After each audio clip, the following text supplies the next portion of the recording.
예, 이게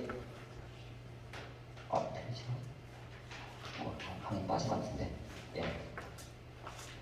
저희가 2016년도에 고시했던 리모델링 기본계획입니다. 그 기본계획 원본에 보면 30몇 페이지인데, 그 당시 내용 그대로 보시면 리모델링 사업의 용적률 범위는 등등해서 일반 주거지역에서 국계법의 상한 300%를 초과할 수 있다. 단 지구단위 계획을 제외한다라고 그 당시 못을 받고 있었습니다. 그러다 보니까 리모델링을 추진하면서 영통 지구들은 전부 다 저희 아파트 토지 연계 빼고는 지구단위 계획 써있거든요. 저희 아파트 토지 연계입니다. 네. 그렇기 때문에 300% 초과한 게 애당초 안 된 것으로 전제로 해서 제가 리모델링 계획을 추진해왔었고요. 그래서 처음 이 착자 뿌렸던 리모델링 계획도 299.98%로 되어 있었던 거고요. 그 다음에 그러다 보니까 법적으로 리모델링이 우리가 국민대표 이야기 때문에 다 40% 늘릴 수 있음에도 불구하고 300%를 맞추다 보니까 조합원들은 착자 뿌려진 내용 중에 리모델링으로 찾아먹은 게 13.78%, 일반 분양 17%에서 사실은 전용 면적 40% 증가가 아니라 30% 증가밖에 못 찾았던 겁니다. 저희가 기존에 발표했던 거예요. 그러니까 전용 면적 40% 증가를 다 찾아 먹었는데 못 찾은 거죠. 그래서 이제 그렇게 진행이 됐던 건데, 이번에 공람을 했어요. 공람한 거에 아까 설계에서도 얘기했지만 몇 가지 공공기여를 하게 되면은 그렇다고 기부채나 등등도 아닙니다. 실행 가능하고 공사가 증가되지 않는 공공기여 일부를 하게 되면은 지구단위 계획에서도 용적률이 초과하고 허용이 됐습니다. 그래가지고 결과적으로 40%를 다 찾아먹을 수 있다 보니까 그거로 용적률 계산하니까 한 330몇 프로 나온 겁니다. 아까 설계에서. 그럼 이제 저희들은 이걸 가지고 여러 가지 선택을 할 수 있다는 거죠. 기존에 늘린 조합원 면적이 적다면 좀 더 늘리든지 30% 차이는 걸 가지고, 아니면은 기존의 면적이 만족스럽다면 일반 분양 면적을 늘려서 분담금을 조정하든지가 가능해집니다. 그래서 이제 그 배포해드렸던 여러 가지 경우에서 우리가 기존에 책자에 보면 36평이 있고 2억 1천짜리, 1억 8천짜리 대학에 배포된 자료가 있었습니다. 그래서 요걸 그대로 놔봤더니 일반 분양 50평 나오고, 요거를 좀 더 조합을 키워보자. 그리고 일반 분양 좀 키워보자 했더니 38평, 39평 나옵니다. 일반 분양 숫자 변동 없습니다. 조합을 옛날 일반 분양 면적 그대로 두고 한번 조합을 최대한 넓혀봐라 했더니 39평 나오더라고요. 근데 이거는 현행법 39평이라서 국법으로 얘기하면 40평 넘습니다. 우리 기존의 국법 면적이 다 허수 면적이 많다 보니까 결과적으로 분담금을 좀 내더라도 30%는 다 조합원 몫으로 늘리면 일반 분양 전의 면적 그대로 하게 되면은 국법을 한 40% 정도 면적까지 늘릴 수 있다. 면적이 이제 선택이 많이 지워진 겁니다. 그 다음에 대한 1억 8천 나왔던 것처럼 늘리는 거 최소하면은 최대한 일반 분양 64평까지도 가능합니다. 결국 이렇게 이 중에서 가장 현실 가능한 안들을 고민해보자. 그리고 그 부분들이 지금 와서 그렇다고 조합소의 동의서를 또 이 중에 무언가를 선택해서 새로 바뀌는 무리가 있으니 현재 상태에서 조합인가를 내고, 그래서 조합되고 나면은 용적률 전부 다 변경해서 새로 어느 안이 가장 좋은지를 묻자고 하는 거고요. 그래서 이미 조합선 인가는 저희가 지금 같이 진행하는 데가 여기 민영5단지 신성신안 쌍문시는데 거기도 300%로 조합선인가 받았는데, 이번에 이거 제도가 발표가 되면서 전부 다 조합에서 부랴부랴 야 잘 됐다. 기존의 계획 다 흔들어라. 라고 해서 이번에 설문조사 진행되었습니다. 예. 결과적으로 지금 상태에서 분담금이 더 해소가 더 시급하다라고 조합원들이 다수라면 일반 분양 평수를 키우는 거고요. 야, 지금 면적 좀 더 키우지 않냐. 분담금 내려가라. 여지가 생겼으니. 라고 한 면적을 더 키우는 겁니다. 그걸 조절할 수도 있고요. 이런 식으로 조정할 수도 있습니다. 조합원 1분 내리고 일반 분양 1분 내리고. 예. 그렇게 진행을 해봤는데 이게 이제 기존의 당초 아닙니다. 당초 아니고 32.5평 늘린 거고 일반 분양 같은 면적을 하고, 그래서 그랬을 때 공사비와 기타 사업비 포함시켰고, 이걸 그대로 진행하면 그 뒷페이지 보면은 분담이 2억 1천인 거였어요. 그리고 34평으로 해서 1억 8천 나온 거였습니다. 근데 이거를 용적률을 기존 늘린 거 똑같이 맞춰서 한번 용적률 늘려보고 재건축도 요 똑같은 평수에 맞춰서 한번 비교를 해보자라고 얘기를 하게 됐고요. 그렇게 해봤더니 조합원을 36평으로 늘린 거 맞췄더니 일반 분양은 52평까지 들어가더라고요. 분양비에서 똑같습니다. 임대아파트 당연히 없고요. 사업비 기준은 똑같이 기준 잡았습니다. 기준이 같아야 되니까. 그래서 여기는 연면적이 더 커졌기 때문에 사업비 더 많이 들어갔고요. 그리고 분양가 그 당시 2,300을 그대로 유지된다라면 여기 큰 평수라서 낮췄습니다. 큰 평수 분양가를 낮췄고요. 그래서 계속 낮춰서 30평대보다 50평이 더 분양가가 작을 수는 없으니까 현실적으로 낮췄습니다. 이제 그렇게 낮춰봤더니 이제 90% 중에서 낮췄는데 그랬더니 이제 분양 수익이 1,150억이고 여기는 1,510억. 그리고 앞에 총사업비에서 빼게 되면은 총사업비에서 분양 수익 빼면은 내야 될 분담금액이 1,950억, 1,730억. 요거를 그대로 조합해서 나누니까 이게 2억 1,000이었고 2억 8천이었습니다. 요게 계산 안 담았지만 기존에 34평형 대안으로 있었던 부분들을 해봤더니 1억 5천 정도 좀 나오더라고요. 그러니까 결과적으로 용적이 완화돼서 분담금이 기존 면적 유지하고 분양을 늘렸더니 한 3천 정도 하니까 나옵니다. 근데 일반 분양 재건축으로 계획을 잡았더니 재건축은 역시 더 이상 늘어나지 못합니다. 아까 설계가 얘기했듯이 같은 평수하고 했더니 아까 설계가 얘기했듯이 일반 분양이 33평형 22세대밖에 안 나와요. 그리고 300%까지 끌어올릴 수 있는 전제 조건으로 임대아파트가 제한돼요. 이 임대아파트는 이것도 파는 겁니다. 근데 문제는 임대아파트 대지는 기부차 나가고 건물분만 표준건축비로 팝니다. 지으면 지을수록 손해요. 수익이 아니라 지으면 지을수록 손해입니다. 전체 사업비는 더 비싸고요. 결과적으로 요새 때문에 엄청 빠집니다. 그래서 전체 평당 사업비 같은 기준으로 맞춰봤어요. 어차피 같은 기준으로 비교해야 되니까. 총 사업비는 여기는 연면적이 작으니까 조금 작으니까 3,075억, 3,100억. 그리고 일반 분양 똑같이 33평 똑같이 맞춰서 분양을 잡아봤고요. 신축이니까 어차피 똑같이 잡았고 그래서 일반 분양 22개 들어가니까 172억. 요거는 지금 표준 건축비가 630만 원입니다. 제가 650에 계산했습니다. 650에 해서 세대수 곱했더니 144만 원입니다. 그럼 결과적으로 총 분담금은 아까 전체 공사비에서 전체 사업비에서 요 분양 수입 뺀 게 2,700억이에요. 그럼 928세대로 나눠보면은 결과적으로 한 3억 돈이 나옵니다. 3억 돈이 나와요. 그럼 그 얘기는 뭐냐면 내가 같은 평수를 지었을 때 재건축과 용적이 완화하는 차이는 현재 1억 1,000이죠. 1억 1,000입니다. 우리 이제 이걸로 갈 거니까 1억 1,000입니다. 계산해보나 마나요. 그래서 그러면 이제 차라리 1억 1,000의 폭이 난다면 여기서 아까 말씀드린 것처럼 선택폭을 좀 더 주어져서 저항폭을 좀 늘리자. 일반보다 좀 늘리고 이런 선택의 폭을 여러 가지를 가지고 저수익에는 결정할 수 있는 거죠. 그래서 결과적으로 그러니까 아까 설계도 얘기를 했지만은 제도는 계속 수십 년째 강화가 되어 왔었는데 용적률 제한을 푼 전국적으로 용적률 제한을 푼 기초단체는 딱 3개밖에 없습니다. 서울이 원래 없었고 그 다음에 안양 다음에 저희입니다.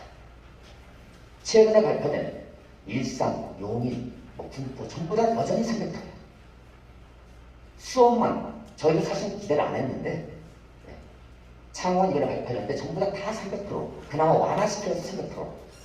저희가 예를 들어 완화가 안 됐다면 저희 280%였죠. 용통 지구단위 계획이 280%. 근데 그나마 저희 아까 2016년 기본계획에 300%까지 가능한데 지구단위 계획은 제외하다 보니까 300% 잡았던 건데 지금 이제 전국적으로 안양 다음으로 저희가 두 번째로 용적률을 제한, 지구단위 계획에도 불구하고 용적률 제한을 폐지하고 PS가 발생했습니다. 그래서 지금 이 조합 설립된 8개 단지들 전부 다 설계 변경 다 들어갔습니다. 다 들어갔죠. 예. 어떻게 보면 행복한 분이죠. 예. 그래서 잠깐 앞 페이지 하나만 빠진 것 같은데 하나 꺾고 되신다고 하면 세 가지 꺾고 앞에 3페이지 예, 그거 그대로 놔두세요. 그냥 피지 말고 화면 피지 말고 이게 슬라이드가 자꾸 깨지는데 그래서 그 다음에 이제 우리 들어오다 보니 현수막에 5년에 재건축합시다 이렇게 나오는데요. 그게 왜 잘못된지에 대해서 말씀드리겠습니다. 제가 2019년도 3월달에 재건축 기본계획 도시주거정비 기본계획을 2019년 3월달에 발표를 했는데요. 이게 2030년, 2030년까지 재건축 계획입니다. 재건축 계획이에요. 그래서 거기 어떻게 되냐면 예정구역을 대상 단지를 쭉 조사를 해요. 다 조사해서 30년도까지 185개 단지가 수원에 있습니다. 조사해서 그 다음에 막 줄여갑니다. 가는 단지가 줄여봤어요. 이제 많은 경우에 키워서 그때 수원에서 이 자료는 그냥 그대로 놓은 겁니다. 이거 인터넷 사이트 들어가 다 찾을 수 있습니다. 예. 제가 색깔 칠한 거 빼놓고는 편집한 게 없습니다. 그대로입니다. 이게 보시면 어떻게 되냐면 52개 가는 후보 지역 중 180개 중 추려서 52개 그 중에서 이런 등등에 반영을 해서 이런 등등 예정에서 제하고 나머지 고려해서 총 5개소를 최종 재건축 예정구로 이때 지정했습니다. 2030년까지 정부에 세울 단지 영통이 원천 1구역 아주아파트, 만포 1구역 청아파트 이 두 개만 2030년까지 재건축 가능하기로 발표가 된 겁니다. 30년 됐다고 무조건 되는 게 아니에요. 예정구역 포함되지 않으면 재건축 원천 불가합니다. 그러니까 도시정부에 나와 있는 내용이에요. 네, 그래서 여기 설명에 그대로 써있죠. 목표년도 2030년을 목표로 공공기를 정비에 수립하여 그러니까 이때까지 재건축하겠다는 게 아니라 2030년도 이후에 2003년도까지 재건축 정비계획을 수립한다는 거예요. 그러기 위해서 예정구역 발견했다. 라고 해서 그것도 그나마 각 단지들을 단계를 5개 단지를 구분해놨습니다. 여기 1단계, 2단계, 3단계, 4단계. 2030이 들어있는 이 아파트는 아직도 재건축 구역 지정이 안 돼 있습니다. 왜? 4단계라서. 30년이 이미 지났어요. 그래서 아직 재건축 진행이 안 되는 겁니다. 이게 바로 2030에 들어있는 내용 그대로예요. 그리고 그러면은 저희 단지가 재건축을 하려면 이미 2030 지나갔어요. 2040 언제 수립합니까? 2029년 보시죠. 2029년. 아까 2030을 2019년에 보셨듯이 2029년에 2040에 포함이 돼야 됩니다. 그것도 1단계 포함돼야 2031년부터 추진이 가능합니다. 거기 포함되어 있더라도 단계가 늦으면 더 늦어진 거죠. 예. 그래서 그 기간의 대수는 바로 되느냐? 이 책에 그대로 나온 기간을 보면은 수원시에서도 예정구역이 지정이 된다 하더라도 준공까지는 10년 가까이 걸린다. 9년 5개월 걸린다라고 되어 있고요. 그럼 결과적으로 2031년에 추진이 된다 하더라도 저희가 일사천리로 진행돼도 2040년에 준공이 가능합니다. 1단계 지정된 경우 한해서. 근데 저희는 2030년 전에 리모델링은 준공이 끝난 거죠. 그렇기 때문에 가끔 잘 모르는 분들이 언론 보도 몇 자, 30년, 그거 하나만 단어만 보고 5년이면 30년이지. 재건축이 하죠. 서울에 그 많은 30년 된 단지들이 왜 안 되고 있는가? 예정구역에 포함되어 있지 않거나 포함되어 있다는 단계가 있기 때문입니다. 처음에 리모델링은 뭐야 하듯이 재건축도 지금 아직 수원에서 많이 안 해보다 보니까 많은 분들이 그냥 30년 그거밖에 몰라요. 이제 5년 지나면 재건축 하는 건데 뭐 하긴 어떻게 합니까? 예정구역이 없는데 될 수가 없는 단지입니다. 그래서 또 안전진단 결과도 보세요. 저희랑 같은 준공연도입니다. 다 준공이 똑같아요. 요게 지금 신성시나 쌍용진압수 민영 5단지예요. 각 동마다 안전진단 결과를 다 체크했어요. 다 비등록 나왔어요. 매우 경고함으로 나왔습니다. 16개동 모두 비등록.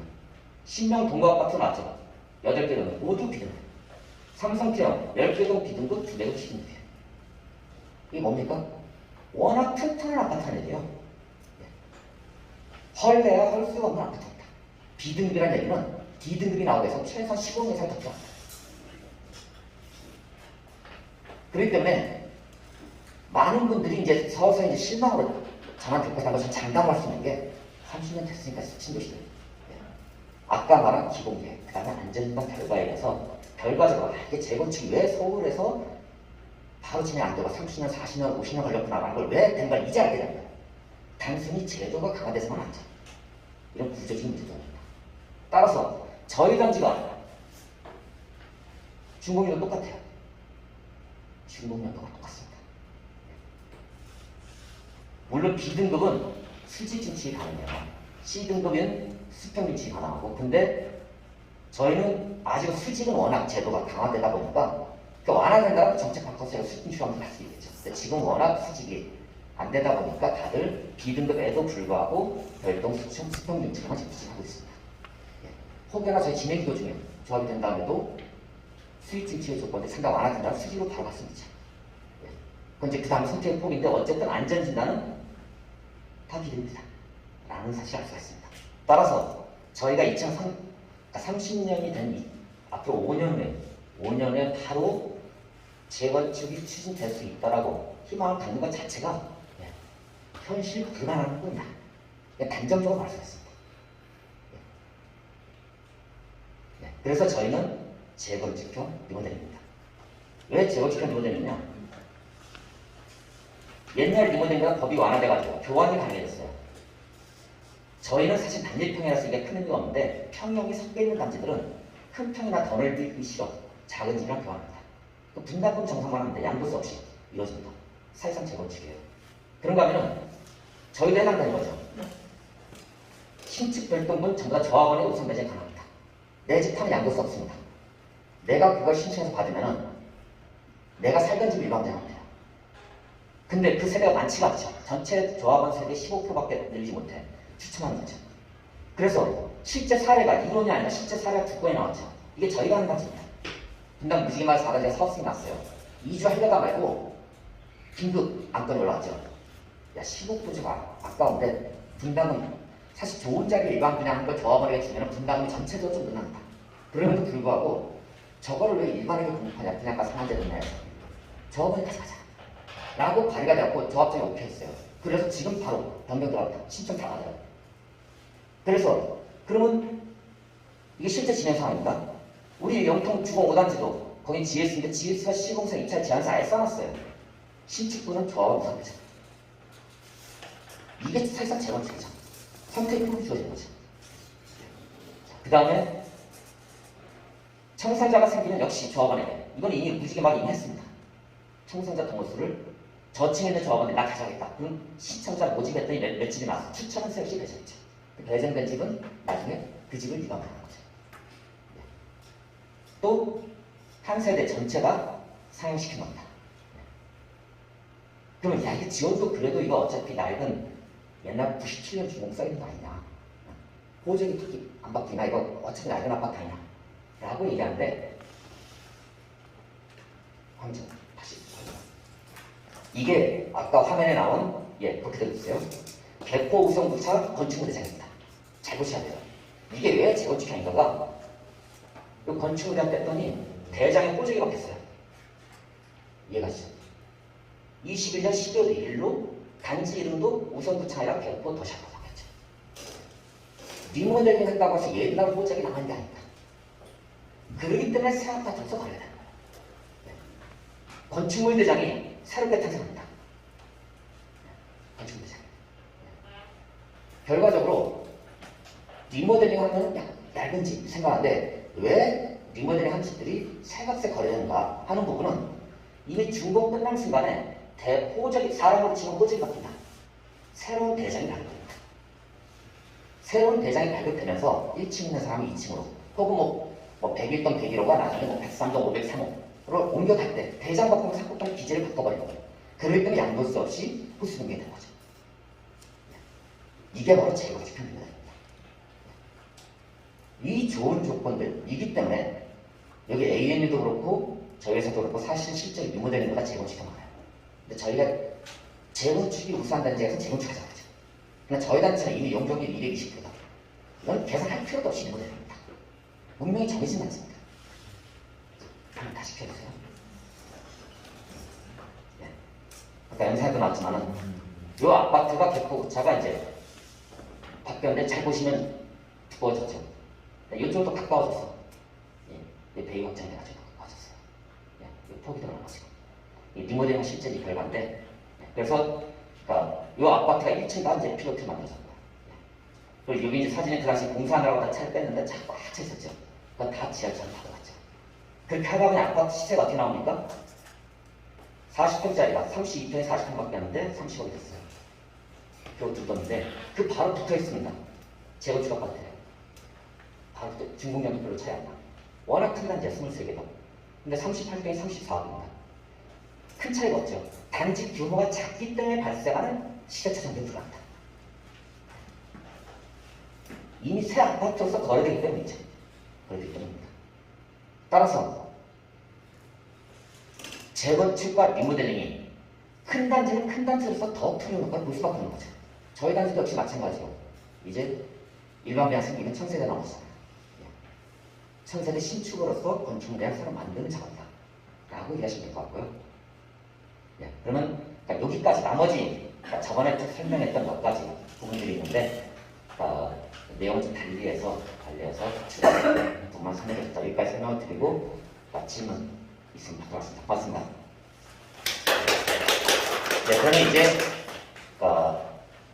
그 재건축 리모델 기본계획부터 그 다음에 수원의 재건축 기본계획까지 그리고 설계업체에서 설계 왜 다양한 안이 있는가 그리고 그 설계 안을 보면 아시다시피 어느 것 특정될 수 없다라는 게 처음에 조합된 단지도 계속 용적률 세대수를 바꾸듯이 저희도 마찬가지로 하나 아이디어로 제공한 건데 이후에 조합 설정 이후에 충분히 개선될 여지가 있겠다 싶어서 오늘 설명드렸습니다.